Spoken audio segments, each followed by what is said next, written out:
Welcome to another edition of Inside Town Hall. I'm Jim Cameron, still your host, and still the program director here at Darien TV 79. This show should not need an introduction after 12 or 13 years, but Inside Town Hall is where we talk to folks who run our town government. And we're kind of inside Town Hall, but we're dealing with a gentleman who spends a lot of his time outside of Town Hall. Chip Stahl is our guest today on the program. He is Darien's Animal Control Officer. Chip, I welcome you to the program. Hi, Jim. Hey, how you doing? Okay, how are you? Good. Before we start talking about your work, let's talk a little bit about your background and how you became Animal Control Officer. What's your background? I worked about 10 years for a hunting and fishing store in Norwalk, and I owned my own pet store for 10 years in Greenwich. And I received some phone calls from Town Hall asking me, well, actually the police department, if I would come in and put an application in for the vacant animal control job. Eventually I did and went from there. And how long have you had that Animal Control Officer job? That's a little over 18 years so far. 18 years. So you have seen a lot in the past 18 years. How would you describe your job to somebody who knows nothing about your duties? I'm in charge of enforcing domestic animal laws. It's mostly dogs, checking on their licenses, picking up stray dogs, getting them back home where they need to go. And then, of course, there's a lot of complaints here and there of dogs barking or dogs being loose or going to the bathroom in somebody's yard. And I deal with all those. So how many calls on a typical day are you dealing with? It could be as little as 2 or 3 to as many as 15 to 20. Wow. And is it seasonal? Is there a particular time of year where there are more complaints or less?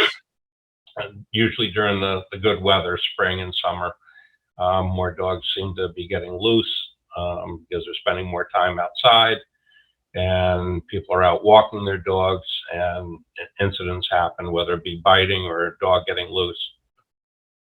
What does the law say in terms of having a dog outside? Does it have to be on a leash? Can you walk your dog without a leash?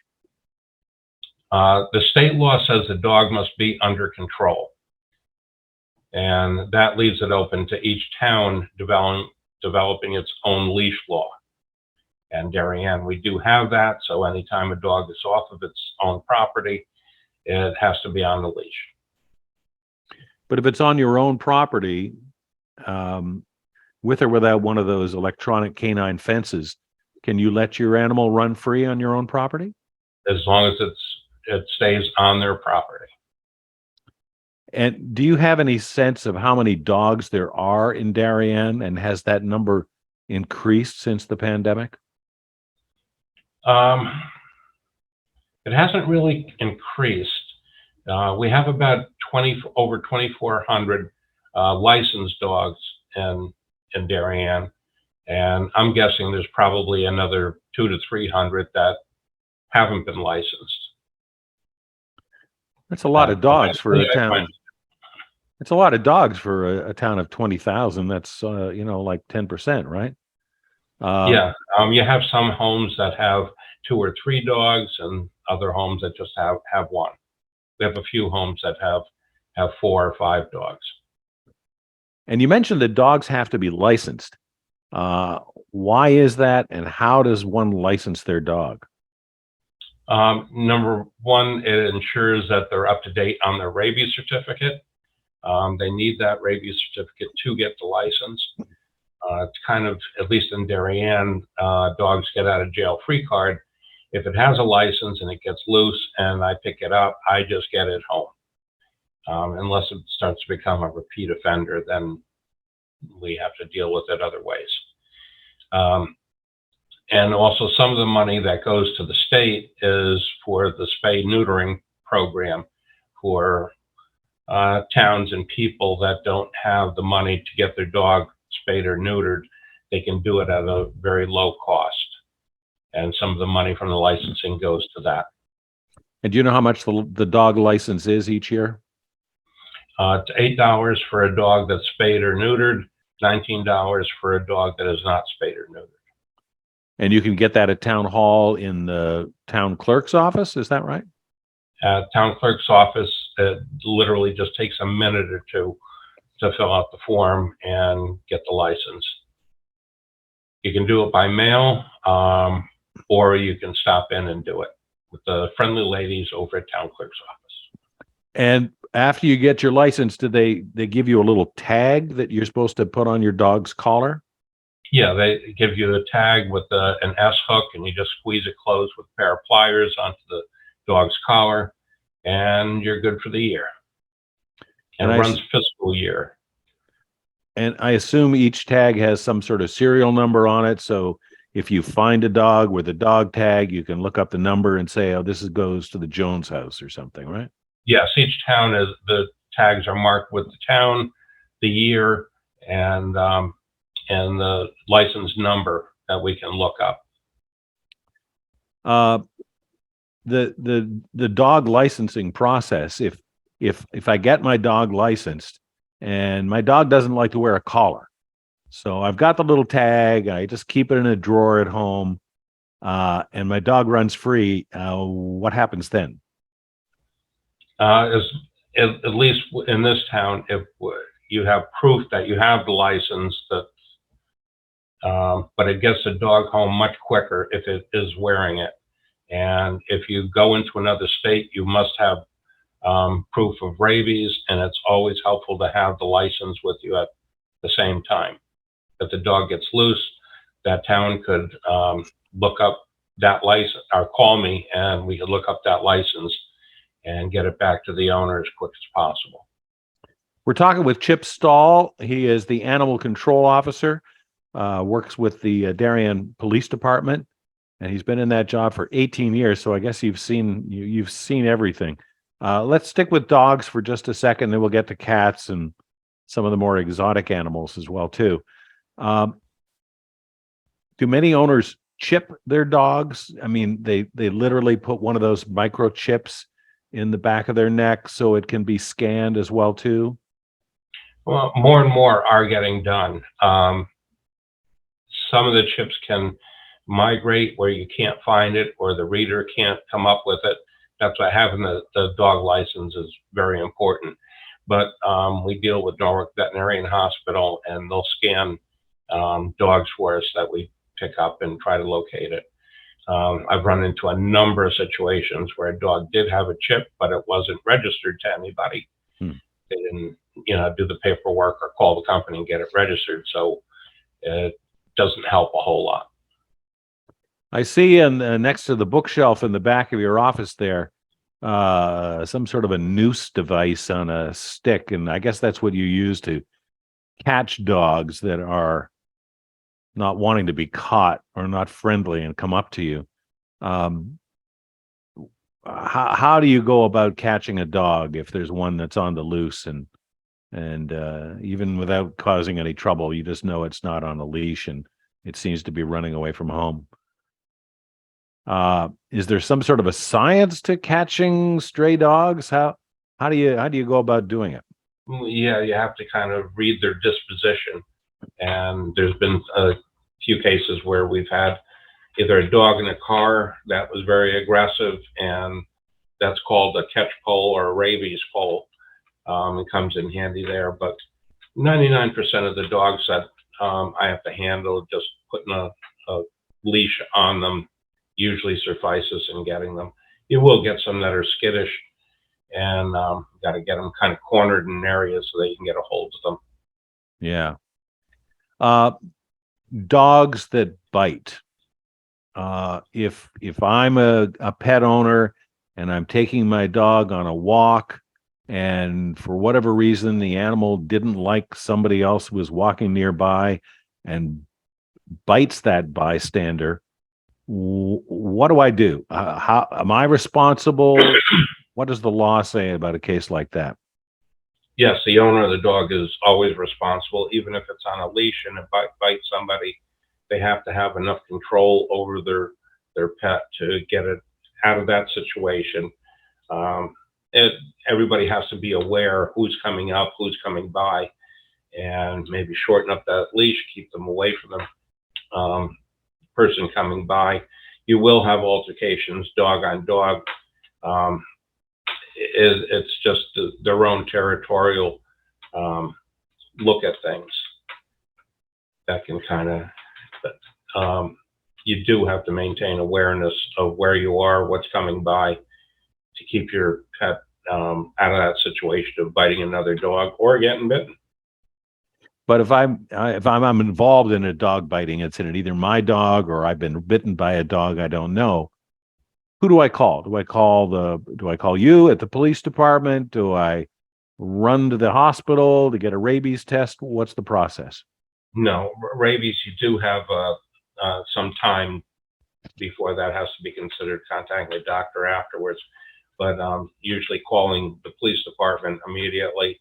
They will radio me if I'm on duty, or they will send a police officer over to do a report. Then they'll notify me, and we'll do the 10-day quarantine. Anytime there's a dog to human bite, there's a 10-day quarantine. Even if it has a dog tag and has its rabies shots? Right. Just in case. It's an extra precaution in case the rabies vaccine failed. We watch the dog for 10 days at home. And at the end of the 10 days, I go in and make sure that the dog is alive and well. And then it's released from that quarantine. So the dog would be quarantined in the home of the owner, not necessarily taken to a kennel or anything, right?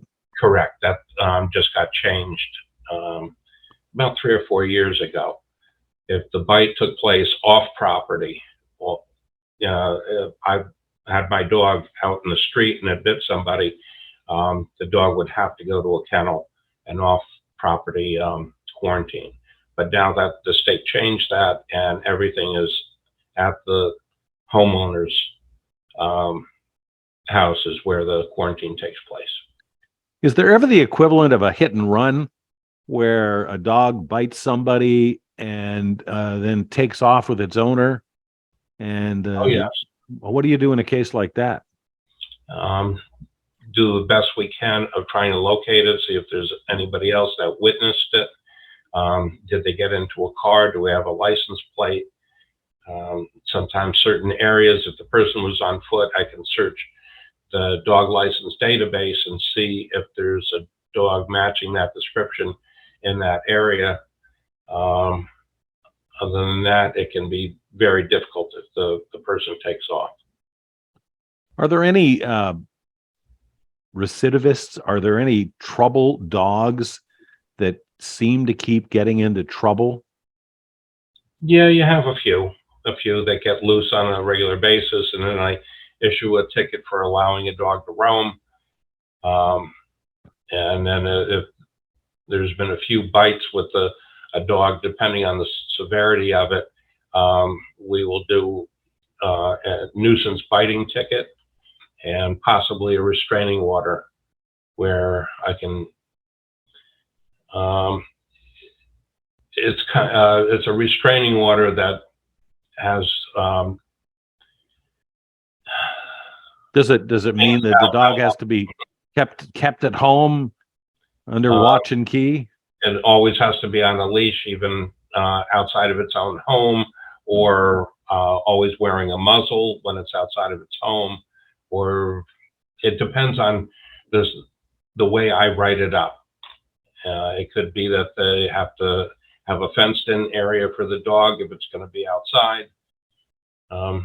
It really depends situation to situation how it would get written up.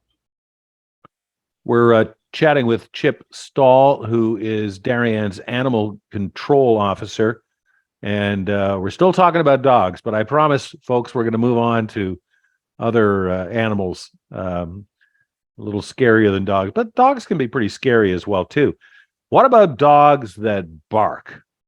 all day, all night. My neighbor's dog is chained up in the backyard and he's barking. What do I do? I do get quite a few calls about barking dogs, and just like you said, they'll tell me that it goes on 24/7, and I'll ride by 4 or 5 times a day and not hear any barking. So you have to kind of handle it case by case. I normally recommend that if your neighbor's dog is barking, friendly conversation with them about it instead of sending a guy over with the badge. Otherwise, I will definitely go over and speak to them about it. They can get, then they want to know where is it, and they're not telling the truth. Well, usually not saying who had called, but that I've received a call that barking is going on even at night. So if you could just keep a mindful eye on it and an ear out for your dog, and if it starts barking, to bring them back in. And a good amount of the time, it does work out well. What if the dog is barking because the owners are not there? And you have the sense that, they're either off at work or they've gone to the beach or they've gone shopping or something. And I'm worried about the dog. The dog is, he's anxious. He may be hungry. Maybe he's not getting any water and it's a hot day. What if I'm concerned about the dog's welfare in a case like that? I go over and check on it. And if they are leaving it outside, that it's on an invisible fence, it still needs to have some kind of shelter to get out of the sun, has to have some water, not necessarily food because they could eat it all, but water is very important. And then I'll usually leave a door hanger that I've been by, and please contact me, and then I'll have a conversation with the dog owner. Okay, before we wrap up with dogs, is there any other problem with dogs that you have to deal with regularly? No, mainly the barking complaints and stray dogs and the occasional bite. I'll have 2 to 3 bites sometimes a month, and some months it won't be any. A lot of them seem to happen during the good weather period. And a lot of them, the people that get bit is UPS drivers, mailmen, Amazon drivers. Sometimes it's a friendly dog that just wants the person to stay and play. That's a nice way of showing it by chomping on their hand, right? Yeah, kind of a little tug at the back of the ankles. Yeah. There are areas in town where dogs are not allowed. The beaches, I think, immediately come to mind. If you see a dog at the beach, I guess I call you again.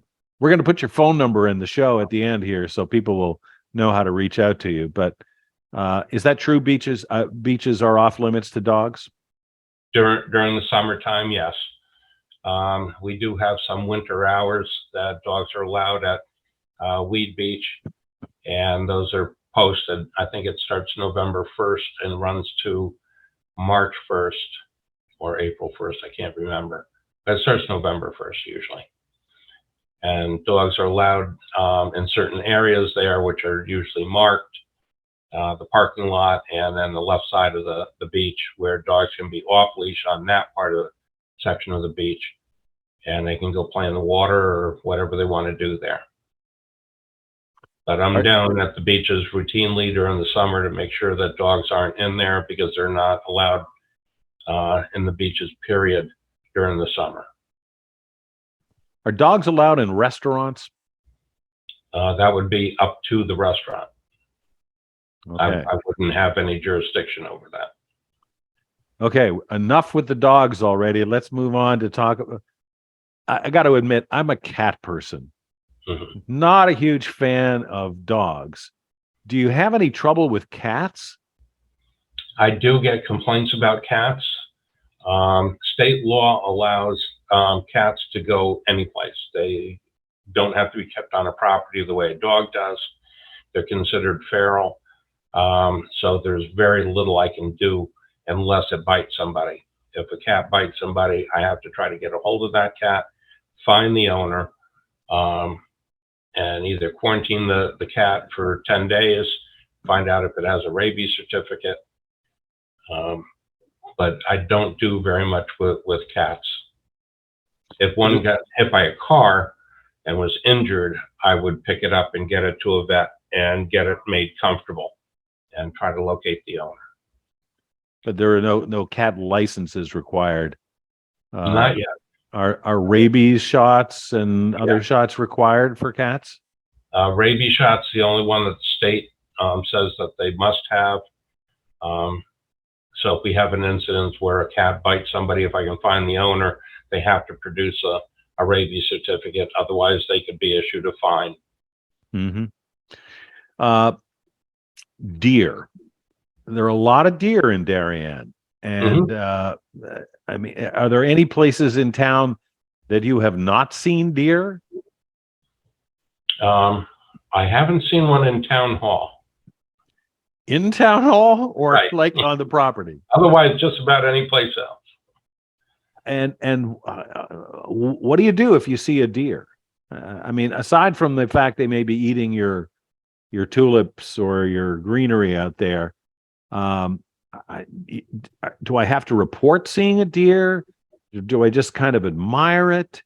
Are they a nuisance? Are they dangerous? They carry ticks? Usually they're not dangerous. They can carry ticks. I don't have anything to do with wildlife, so it isn't something that I deal with. There are things that can keep them away from your plants. A thing called a Havahart scarecrow. You can get them on Amazon. It's run by hooking up a hose to it. Runs off a little AA battery or something. If anything breaks a beam, it goes off the high pulse of water, and the clacking noise and scares the heck out of any animal that sets it off. It does a good job of getting deer out of the yard, woodchucks, raccoons at night if you have it set for nighttime also. You mentioned raccoons. Raccoons, if you see a raccoon during the daylight hours staggering around, that's a warning sign, right? If it's staggering around, falling down, walking in circles, snapping at nothing in the air, could be signs of distemper or rabies. Just seeing a raccoon during the day doesn't necessarily mean that it has rabies. Could be that it's a female that has had babies during the spring, and that can run anywhere from April through June. I've even seen mothers give birth in July. And then they need more food, more water, so they could be out hunting for food. And that's a big tip-off. If a raccoon's interested in food, usually doesn't have rabies, because one of the things rabies does is cuts off the ability to swallow. Oh. But you don't deal with rabies, I'm sorry, with raccoons? Right, unless it's showing signs of stumbling around, not leaving the property, acting bizarre. I will go over and try to get a hold of it and take it away. Possums? We have a possum in our backyard, a pregnant mother possum that's kind of like taking up residence in the woods back there. Very rarely do they cause any kind of problem. They don't even seem to carry rabies. Very few test positive for rabies. If I see an animal on my property and I am worried for the safety of my family, am I allowed to use a weapon to dispatch that animal, to kill it? If you are absolutely in danger, you do have the right to do that. I would highly recommend calling the police department first. Because discharging a weapon in Darien is not allowed unless it's some extraordinary circumstance. A firearm, correct. Bows and arrows is a different story, but a firearm, you can't discharge a firearm in Darien. But if I have a black bear coming through my back door, Uh, I don't own a gun, but I might be throwing everything but the kitchen sink at it. Let's talk about bears for a second, because you're hearing more and more reports about bears in coming down from Litchfield County into Fairfield County. Have you seen bears in parts of Darien?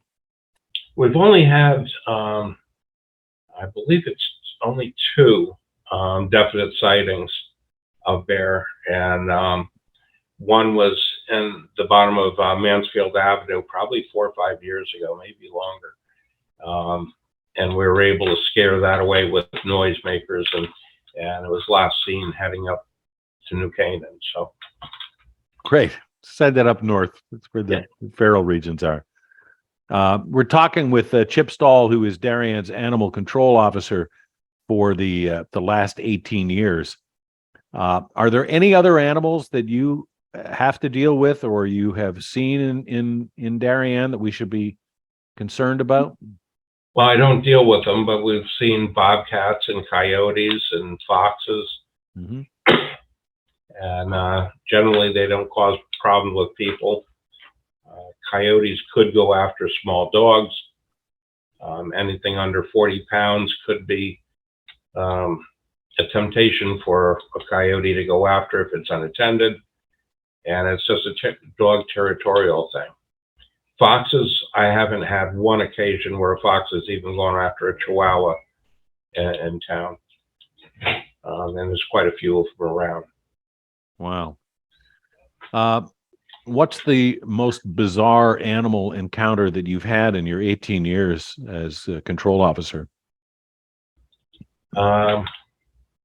What's the story that you tell your family when they come over for a barbecue and they say, "Hey, Uncle Chip, what's the weirdest animal you've ever had to deal with?" Well, we did have a mink down Long Neck Point Road that was catching rabbits and decapitating them. And people in the area thought it was some kind of ritual that somebody was, a person was doing it. And it turned out that it was a mink. A mink? A mink. Are minks native to Connecticut, or was it somebody's pet? Oh, they are native. Yes. Yeah. Yeah, they're mostly active at night, and they're usually around water, whether it be a lake, a stream, pond. And this one had didn't seem to like rabbits much. Must have killed about 4 or 5 of them. Do pet owners ever release, caimans, small crocodiles, baby turtles, things like that into Holly Pond, for example? So far, I haven't come across it, and I hope it doesn't happen. In most cases, those caimans and so forth aren't going to make it through the winter. But so far, I haven't been notified of it. We did find a boa constrictor over near the Darien train station in the road. I think it was about 6 or 7 feet long. And a gentleman from Norwalk was a keeper of reptiles, and he took it off our hands for us. Wow. How about parrots, birds? Any problems with those? Not really problems. Once in a while they'll get, somebody will see one. You can't always get a hold of them. And a lot of times it doesn't get reported that somebody lost a parakeet or a parrot. Is it legal for me to have chickens in my backyard? Yes. It is. That really falls under planning and zoning. They have whatever laws of how many you can have there. Really doesn't fall under my jurisdiction as long as they're being treated humanely, given the proper food and care. Humane treatment of animals. If I'm concerned that we talked about the neighbor who maybe chained up their dog and left for the weekend or whatever. If I'm concerned about the animal, the welfare of an animal, maybe I see a dog that's locked in a car on a hot summer day. Do I call you? Do I call the station house? First thing to do is make sure that the car is not running. I have gotten numbers of calls that a dog is locked in the car, the windows are up, it's a 90-degree day, and I go there and the car's running, the air conditioner's on. I don't think it's a good idea of person doing it. There's no reason they couldn't have left their dog home to go do their shopping. But in just about every case, if somebody calls in and says the dog's in the car, call the police department, they'll radio me, and I'll go check on it, make sure it's okay. But if the car is locked and running and the air conditioner is on to keep Fido happy, I guess he's not in danger, right? Correct. Unless he's showing he's in distress. Right. If the car isn't running and it's 90 degrees and the windows are up, if I can't find the owner within 5 minutes, we're going to break the window. But we should leave window breaking to you or the police department, not take that effort into our own hands, right? Right. It's better to have an officer do it. What can our viewers do to help make your job a little easier, a little more effective? The biggest thing really is getting your dog licensed. This way, if it does get loose, it spends the least amount of time away from the homeowner and our dog owner, and we get it home as quick as possible. Any dog napping going on? Kidnapping of dogs? We've had some dogs that disappeared. We don't know if it was actually taken or went off into the woods and a coyote killed it. But very few come up unfound. Most of them, we find them, we get them back home. I think it was Madonna who had some of her dogs kidnapped and held hostage for ransom money, but that hasn't happened in Darien, I assume. Not that I'm aware of. Yeah. In the moments that we have left, a question I often ask our guests on this program: what do you like most about doing your job? The way the police department treats the residents and myself, the backup I get from the police department makes you feel like you're in a family. Even the way I get treated by Department of Public Works and Parks and Rec. Just to give you a quick, for instance, we had 4 baby ducks fall in a catch basin last week. And Department of Public Works were there in a flash, and they got the grates taken off. We couldn't get the mat to come down out of the pipe, so they got a tanker of water and started flushing water down it. The baby ducks came down. We scooped them out with a net. Actually, one of the other DPW guys scooped them out, and we got them to a rehabber. The mother took off. She was there squawking up a storm, but then she disappeared and couldn't find her, so we didn't want to leave them just on the side of the road. But the DPW guys were the heroes that day. So that must make you feel good at the end of the day that you saved 4 baby ducks. Oh, yeah. Yeah, that kind of thing does make you feel good. Excellent. Well, Chip, I want to thank you for being on the program. Chip Stahl, our guest today on Inside Town Hall. He is, for the past 18 years, Darien's animal control officer. Really appreciate your service to the community and the fact that you've been able to take your love of animals and turn it into a job that helps others too. So thank you very much, Chip. Appreciate it. Thank you, Jim. And thank you, our faithful viewers, for watching yet another edition, yes, of Inside Town Hall.